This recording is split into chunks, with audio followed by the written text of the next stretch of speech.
Good morning, 11th standard, and today we are going to study about the chapter number 8, and that is redox reaction. As you can see here, that this is the chapter which is basically based on the reactions and redox. Those reactions are the redox reactions. These are very useful in pharmaceuticals, in industrial processes, in metallurgical processes, we can say in biological processes. These are also used in agricultural phenomena also. So it becomes very necessary that we should understood that basically what are redox reactions and why it is important to us, और ये होती कैसे हैं, how we can recognize these reactions.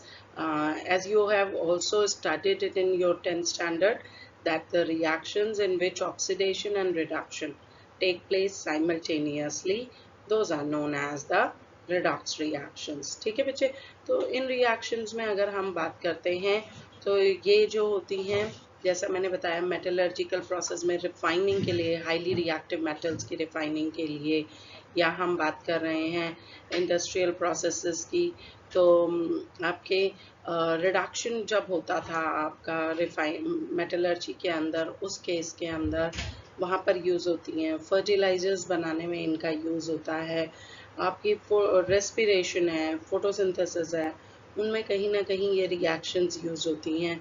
सो हमें ये पढ़नी बहुत ज़रूरी है और इनके पीछे क्या कॉन्सेप्ट है वो भी पढ़ना ज़रूरी है. So let's discuss about the redox reaction, in which our main objective for today is to understand that what is oxidation and what is reduction reaction and what is the oxidation number. Okay.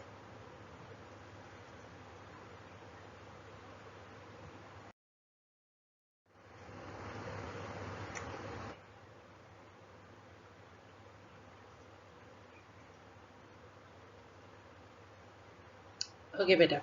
So the another one reaction is your oxidation and reduction reaction. So as you can see here that chemist in previously oxidation reactions को chemist ने सिर्फ ये कहा that these are the reactions which have the combination of material with oxygen. ठीक है, ऐसी कोई भी रिएक्शन जिसमें कि सब्सटेंस जो हो रहा है वो आपका ऑक्सीजन के साथ कंबाइन होता है और प्रोड्यूस करता है ऑक्साइड को. जैसे कि एग्जाम्पल के तौर पे अगर हम बात करें तो when carbon Burns in air it is oxidized and forms what? It forms your oxides of carbon, like carbon monoxide, आपका कार्बन प्लस ऑक्सीजन, ये आपका अगर बर्न होता है इकट्ठे, तो ये अगर आपके एक्सेस ऑफ एयर के अंदर है तो it will give carbon dioxide. अगर ये आपका मिनिमम एयर में है या बहुत लेस एयर में बर्न हो रहा है, then in that one case it will form carbon monoxide. ठीक है ना, तो ये तब हमें क्या देगा? कार्बन मोनोऑक्साइड देगा. तो उस टाइम के अकॉर्डिंग जो था वो ये कहा गया कि आपका जो है वो क्या होगा, देयर इज द फॉर्मेशन. सबसे पहले ये कहा गया कि there is the formation of oxidation reaction. ठीक है, जबकि अगर रिडक्शन की बात की जाए तो उस टाइम पे reduction is to be considered as the opposite of oxidation, और हम ये कहें that means the loss of oxygen from a compound. ठीक है, तो हमारा ये कहा गया कि लॉस ऑफ ऑक्सीजन, अगर ऑक्सीजन लूज हो रहा है तो वो क्या होगा आपका? that means there is the reduction take place.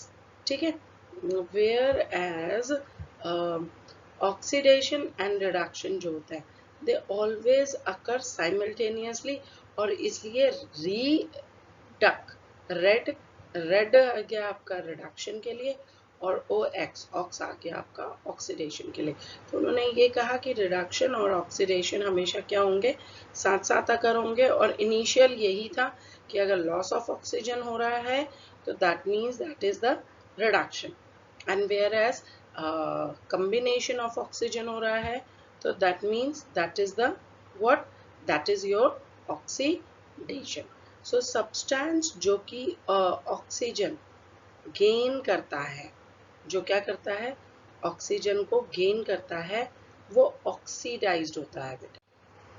सो बच्चे, जैसा हमने बात करी ऑक्सीडेशन एंड रिडक्शन की, तो आज की डेट में काफ़ी सारी ऐसी रिएक्शंस हैं जिन पर कि ऑक्सीजन इन्वॉल्व ही नहीं है.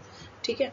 सो अब अगर जिनमें ऑक्सीडेशन या ऑक्सीजन इन्वॉल्विंग नहीं है तो उनको कैसे रिडॉक्स में हम डिफाइन करें.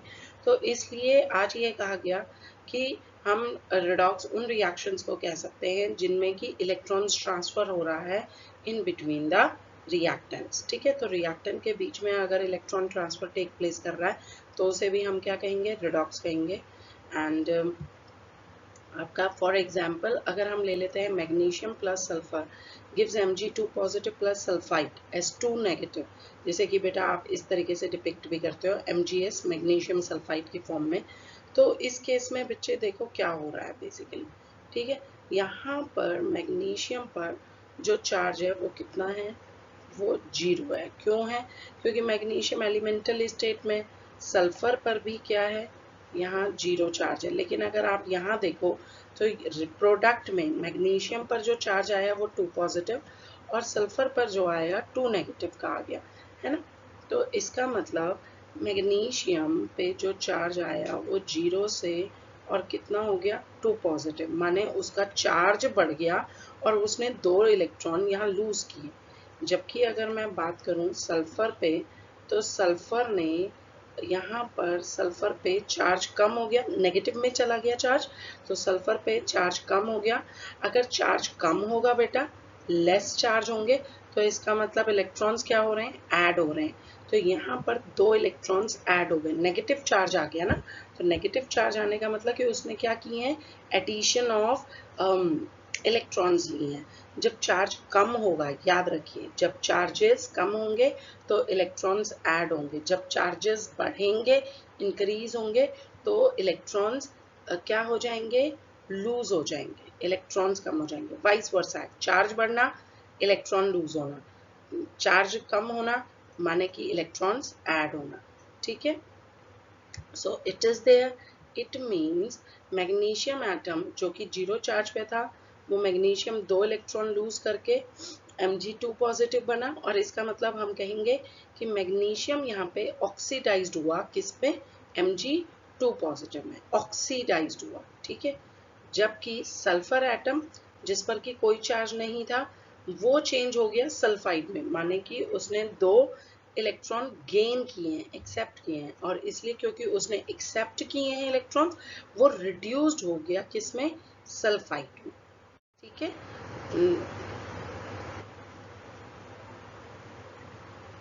नेक्स्ट आ जाता है, अब यहाँ देखो, जैसे कि ये एक और इक्वेशन है, sodium plus chlorine in this one case. ठीक है. Na पे, क्योंकि Na भी एलिमेंटल स्टेट में है, सॉलिड स्टेट में प्रेजेंट है, यहाँ पे Na कन्वर्ट हो रहा है +1 में, है ना. +1 में इसका चार्ज आ रहा है, जबकि क्लोरीन जो कि गैसियस फॉर्म में प्रेजेंट है, ये आ रहा है क्लोराइड में. ऑलराइट. तो अब इसमें भी देखो, यहाँ भी 0 से +1 चार्ज बढ़ रहा है, इसका मतलब 1 इलेक्ट्रॉन लूज कर रहा है, और यहाँ 0 से क्या हो रही है, -1, इसका मतलब 1 इलेक्ट्रॉन गेन हो रहा है. सो इसका मतलब यहाँ भी इलेक्ट्रॉन ट्रांसफर हो रहा है, एक तरफ इलेक्ट्रॉन लूज हो रहा है, एक तरफ इलेक्ट्रॉन गेन हो रहा है. जिस पर लूज हो रहा है वो ऑक्सीडाइज्ड हो रहा है, जिस पर गेन हो रहा है वो रिड्यूस्ड हो रहा है. इसका मतलब यहाँ भी रिडॉक्स रिएक्शन अकर कर रही है. और ये आ गई आपकी रिएक्शन कि each sodium atom loses 1 electron. ठीक है. ये हुआ था बेसिकली बच्चे, ये देखो 0 से +1 जब आया तो इसका मतलब उसने 1 इलेक्ट्रॉन लूज किया, जबकि क्लोरीन जो है वो 1 इलेक्ट्रॉन उसने क्या किया है, एक्सेप्ट किया, और वो कन्वर्ट हुआ क्लोराइड में, है ना. Cl ने 1 इलेक्ट्रॉन लिया है, गेन किया है, तभी तो Cl नेगेटिव बना, और Na ने 1 इलेक्ट्रॉन लूज किया तो वो Na पॉजिटिव. तो ऐसी रिएक्शंस को हम, जिसमें कि इलेक्ट्रॉन लूज होंगे, उसे हम ऑक्सीडेशन कहेंगे, और जिसमें इलेक्ट्रॉन गेन होंगे उसे हम रिडक्शन कहेंगे। ठीक है बच्चे, इज इट ओके? ठीक है, सो अब ध्यान आया, इलेक्ट्रॉन जब लूज होगा तो उसे राइट हैंड साइड में लिखेंगे। उसे कहाँ लिखेंगे? राइट हैंड साइड में। और जब इलेक्ट्रॉन एक्सेप्ट होगा तो उसे रिएक्शन की लेफ्ट हैंड साइड में हम लिखेंगे। Alright, okay. Next, loose electrons का मतलब होता है ऑक्सीडेशन और गेन इलेक्ट्रॉन्स का मतलब होता है reduction. L E O, loose electrons oxidation. G E R, जर, गेन इलेक्ट्रॉन्स रिडक्शन, है ना? तो इस तरीके से भी हम याद कर सकते हैं इसमें, जैसे कि सोडियम ने इलेक्ट्रॉन लूज किया, इसका मतलब सोडियम क्या हो गया? ऑक्सीडाइज्ड। ओके। और क्लोरीन ने इलेक्ट्रॉन गेन किया, इसका मतलब क्लोरीन क्या हुआ? रिड्यूस्ड हुआ। जो इलेक्ट्रॉन गेन करेगा वो रिड्यूस्ड होगा, जो इलेक्ट्रॉन लूज करेगा वो ऑक्सीडाइज्ड होगा, जो ऑक्सीडाइज्ड होगा वो रिएक्शन ऑक्सीडेशन होगी, जो रिड्यूस्ड होगा वो रिएक्शन क्या होगी? वो आपकी रिडक्शन होगी। ठीक है, अब यहाँ पे हम ये भी कह सकते हैं ऑक्सीडेशन रिडक्शन रिएक्शन के अंदर दैट लियो सेज जर, दोनों साइमल्टेनियसली चलेंगी। लियो सेज जर, जर सेज लियो। ठीक है, LEO means loss of electron is equals to oxidation. Jar means gain of electron is equals to jar, reduction. Okay, so ये clear हुआ that losing electrons is oxidation and substance, ये याद रखना, which lose the electron is called reducing agent. ठीक है, जो substance आपका electrons loose करता है उसे हम क्या कहते हैं? Reducing agent. बेटा जो सीधा सा याद रखिए, जो सब्सटेंस ऑक्सीडेशन शो करता है वो रिड्यूसिंग एजेंट होता है, जो सब्सटेंस आपका रिडक्शन शो करता है वो ऑक्सीडाइजिंग एजेंट होता है। उल्टा याद करेंगे क्या? जो सब्सटेंस ऑक्सीडेशन शो करेगा, हम और इसे थोड़ा सा सिंप्लीफाई कर देते हैं, जो रिएक्टेंट ऑक्सीडेशन शो करेगा वो आपका रिड्यूसिंग एजेंट होगा, जो रिएक्टेंट आपका रिडक्शन शो करेगा वो रिएक्टेंट आपका ऑक्सीडाइजिंग एजेंट होगा।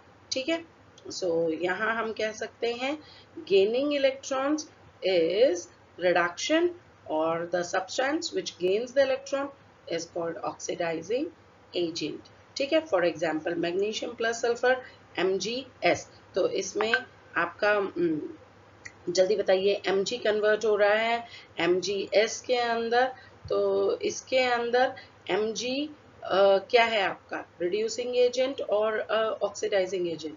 Yes, tell me. Magnesium is here act as a reducing agent. ठीक है, ये आपका किसकी तरह एक्ट करेगा?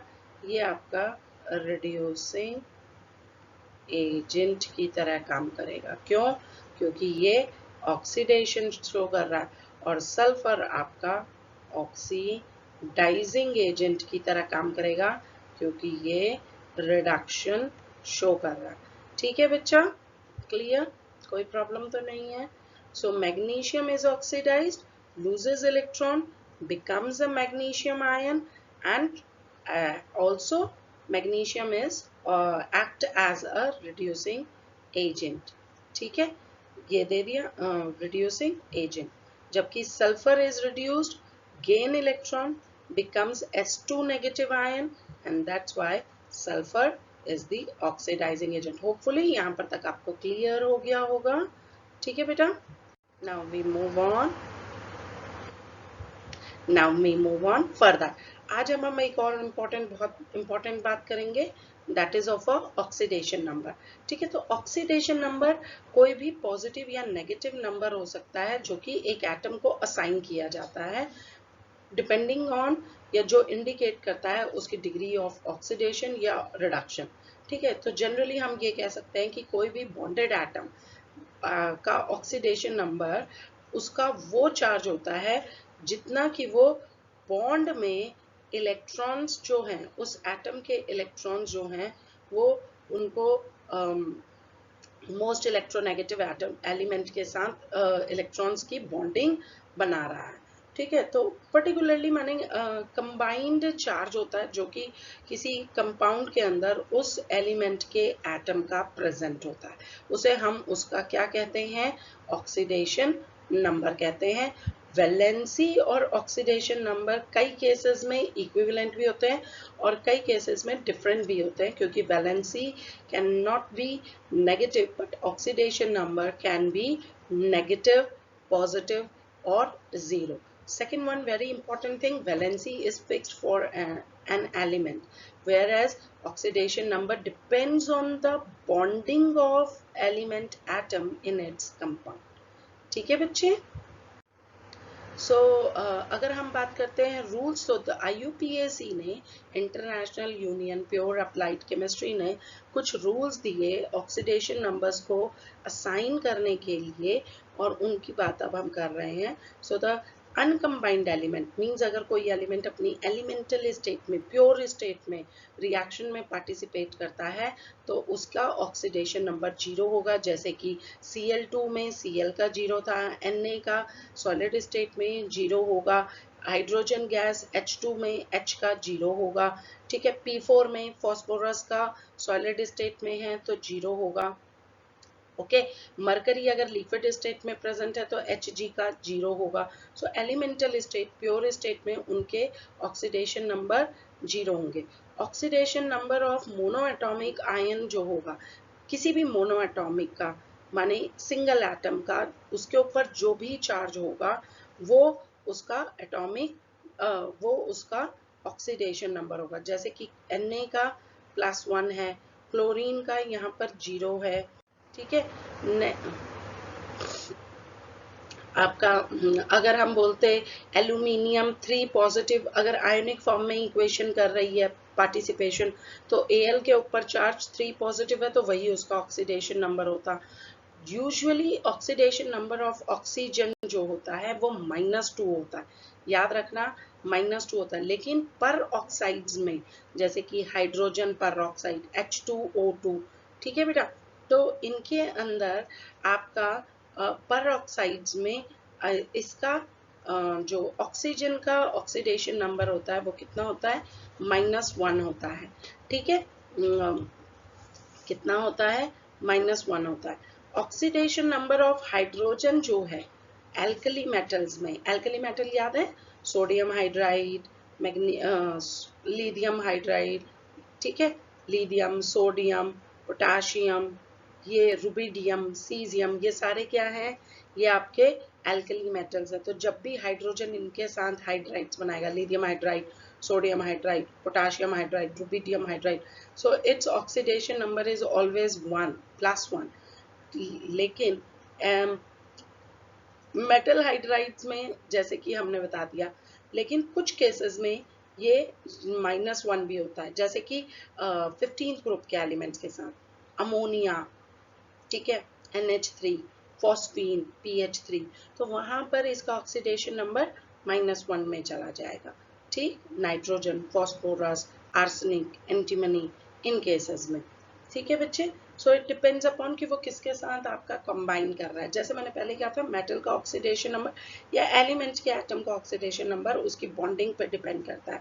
सो in all its compound, fluorine has an oxidation number, fluorine का ऑक्सीडेशन नंबर हमेशा -1 होता है because it is the most electronegative element, so it never gains any other oxidation number or oxidation charge on it. Other halogens like chlorine, bromine, iodine, इनके oxidation numbers भी usually compounds में -1 होते हैं, until unless ये O2 के साथ, oxygen के साथ या फ्लोरीन के साथ ही कंबाइन करके कंपाउंड्स ना बनाए। ठीक है, तो चेंज होंगे, otherwise these are also carry a -1 oxidation state. ठीक है बेटा,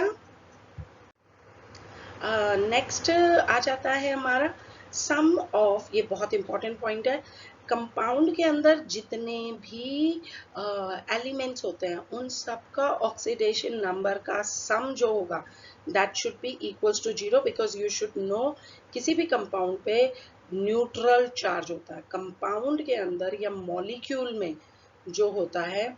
कंपाउंड में बेसिकली कोई चार्ज नहीं होता। सारे कंपाउंड के जितने एलिमेंट्स होंगे उन सब पर जो उनका सम होगा वो हमेशा क्या होगा, 0 होगा। फॉर एग्जाम्पल वाटर का केस अगर मैं लेती हूँ तो देखो हाइड्रोजन का ऊपर यहाँ +1 चार्ज होगा और ऑक्सीजन पर -2 है। तो देखिए बेटा 2 यहाँ से देखते हैं हम, यहाँ पर 2 है, 2 atoms of hydrogen into charge of hydrogen plus oxygen पे 1 एटम है, क्योंकि इसके आगे कुछ नहीं तो इट मीन्स यहाँ पे 1 है, ठीक है ना। तो 1 इंटू -2 इज इक्वल्स टू कितना होगा, टोटल पे 0 होगा। तो अब आप इसको कैलकुलेट करिए, 2 इंटू ये कितना बन जाएगा +2 और यहाँ बनाइए -2, तो +2 -2 इज इक्वल्स टू 0 हो गया। सिमिलरली इसमें देखो कैल्शियम हाइड्रोक्साइड में कैल्शियम के ऊपर +2 का चार्ज, ऑक्सीजन पर -2 का चार्ज, हाइड्रोजन पर +1 का चार्ज, यही होता है। ब्रैकेट में लिया आपने 2, ठीक है। नेक्स्ट अब इसको भी कैलकुलेट करो, तो यहाँ पे कैल्शियम पे +2 प्लस ऑक्सीजन के 2 एटम्स है, ब्रैकेट के बाहर 2 है तो इसका मतलब यहाँ 2 लगा देंगे इंटू -2, है ना। ये ब्रैकेट के बाहर 2 का मतलब कि there are 2 numbers of oxygen and 2 atoms of oxygen and 2 atoms of hydrogen are used. तो +2 इंटू ऑक्सीजन का चार्ज -2 प्लस हाइड्रोजन के एटम्स 2 इंटू +1, यही बनेगा। So that is also equals to 0। तो अब ये देखो मैं यहां से कर देती हूँ, +2 और 2 2 4 हो गया, तो ये बनेगा -4 और प्लस हाइड्रोजन वाला +2, तो इज इक्वल्स टू कैलकुलेट कर लो बेटा कितना आ रहा है, 2 + 2 4, 4 - 4 इज इक्वल्स टू 0, यही बना। So it comes out 0। तो इसका मतलब कंपाउंड पे जो टोटल सम होगा ऑक्सीडेशन नंबर्स का that will always equals to 0। Okay,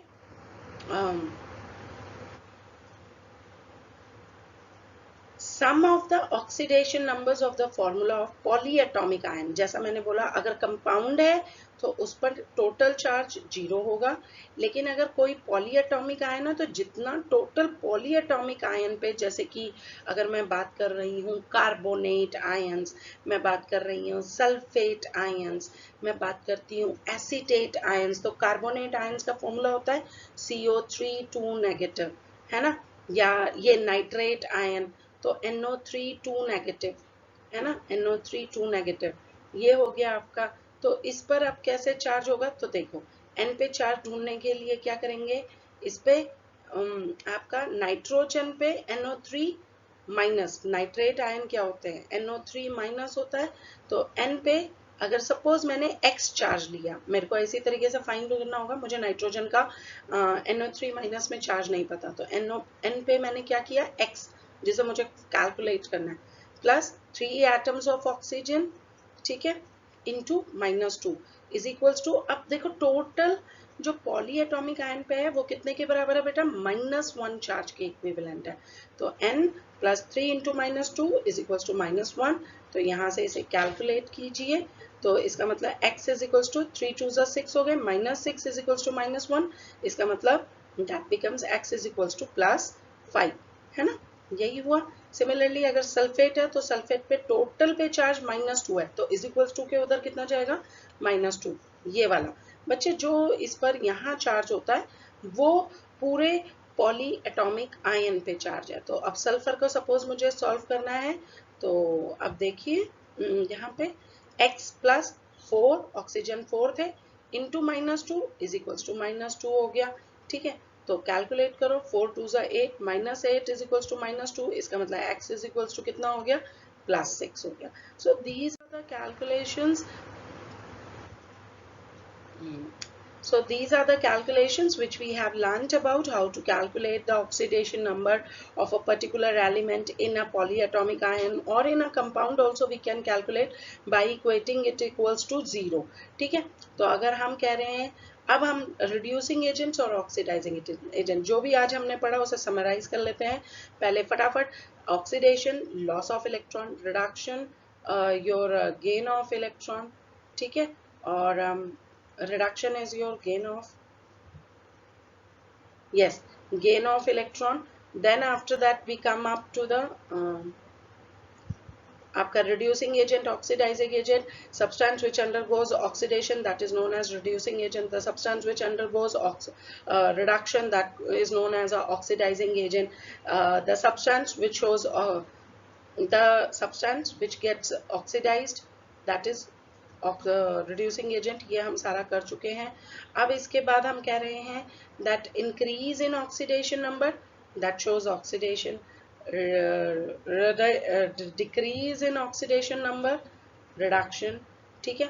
Sodium is oxidized, here it is reducing agent, and chlorine here it is reduced, so it is the oxidizing agent. ठीक है, ये सारा हम कर चुके. इसके साथ साथ हमने आज सीखा ऑक्सीडेशन नंबर को कैलकुलेट करना. तो देयर आर रूल्स. पहला, when hydrogen combines with alkali metal तो ये +1 दिखाएगा. When hydrogen combines with other non metals then it shows -1.